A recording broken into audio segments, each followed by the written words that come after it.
சந்திரனுக்கு செல்லும் இந்த காலகட்டத்தில் திருவாடானை தொகுதியில் சாலை வசதி இல்லாதது வேதனை அளிக்கிறது. ரிப்பல் முத்துராமலிங்க சேதுபதி சிலைக்கு மாலை அணிவித்து மரியாதை செலுத்திய பின் அகில இந்திய ஃபார்வர்ட் பிளாக் கட்சி திருவாடானை தொகுதி வேட்பாளர் ஸ்ரீவை சுரேஷ் ஹாசினி வேந்தன் பேட்டி.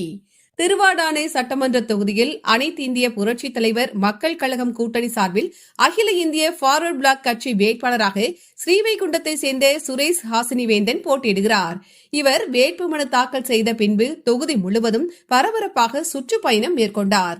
இறுதி நாளான இன்று காலை திருவாடானை சட்டமன்ற தொகுதிக்குட்பட்ட ராமநாதபுரம் மாவட்ட ஆட்சியர் அலுவலகம் வளாகத்தில் உள்ள சுதந்திர போராட்ட வீரர் ரிப்பல் முத்துராமலிங்க சேதுபதிக்கு தனது ஆதரவாளர்களுடன் ஊர்வலமாக வந்து மாலை அணிவித்து மரியாதை செலுத்தினார்.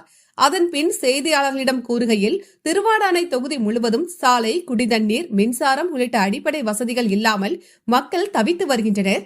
சந்திரனுக்கு செல்லும் இந்த காலகட்டத்தில் திருவாடானை தொகுதியில் சாலை வசதி இல்லாதது மிகுந்த வேதனையான ஒன்று. திருவாடானை தொகுதியில் அகில இந்திய ஃபார்வர்ட் பிளாக் சிங்கம் சின்னத்தில் வெற்றி பெற்றவுடன் தொகுதி முழுவதும் மக்களுக்கு தேவையான அடிப்படை வசதிகள் செய்து கொடுக்கப்படும் என தெரிவித்தார்.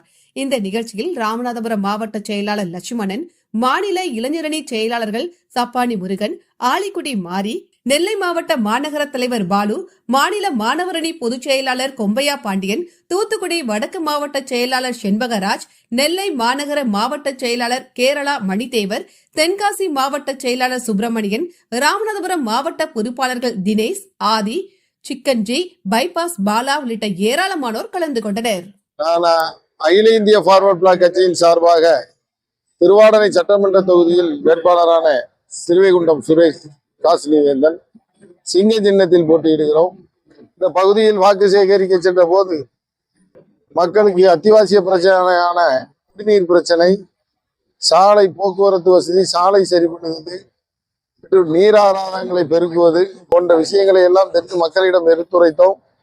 மக்கள் எங்களுக்கு இந்த முறை சிங்க சின்னத்திலே வாக்களித்து எங்களை வெற்றி பெற செய்வதாக உறுதி இருக்கிறார்கள்.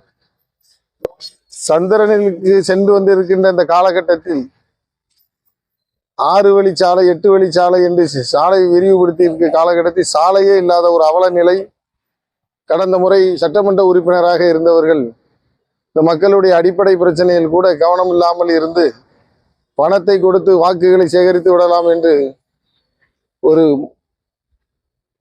பண மமதையில் இருந்திருக்கிறார்கள். நாங்கள் மக்களை எல்லாம் சந்தித்து அடிப்படை வசதிகளை செய்து தருவதாக வாக்குறுதி கொடுத்திருக்கின்றோம்.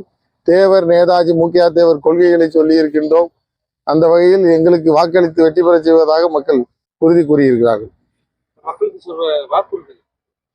வாக்குறுதி பிரதான பிரச்சனையான குடிநீர் நீர் பிரச்சனையை போர்க்கால அடிப்படையில் செஞ்சு கொடுப்போம். சாலை வசதி அமைத்து கொடுப்போம். ஆரம்ப சுகாதார நிலையங்கள் ஒவ்வொரு பகுதிக்கும் முக்கியமாக அதை அதிக மருத்துவர்களை கொண்டு மருத்துவ வசதி பண்ணி கொடுப்போம். தொழிற்சாலைகளை கொண்டு வருவோம்னு வாக்குறுதி கொடுத்துருக்கோம். மின்சாரம், தடையில்லாத மின்சாரம், பள்ளிக்கூடங்கள், ஆம்புலன்ஸு, மீன்பிடி தொழிலுக்கு உண்டான அந்த மீன் பதப்படுத்துதல் மையம், கடல் ஆம்புலன்ஸு போன்றவற்றை எல்லாம் செய்து தருவோம் என்று வாக்குறுதிகள் கொடுத்திருக்கின்றோம். அதை எங்களுக்கு வாக்களிப்பதாக சொல்லியிருக்கிறார்கள். அந்த விஷயங்கள்ல பாதிப்பு இல்லை. மக்கள்கிட்ட எங்களுடைய கொள்கைகளை சொல்லியிருக்கோம். அவங்களுடைய அடிப்படை வசதிகளை செய்து தருவோம்னு சொல்லியிருக்கோம். அதை நம்பி எங்களுக்கு வாக்களிப்பாங்க. நாங்கள் உறுதியாக வெற்றி பெறுவோம்.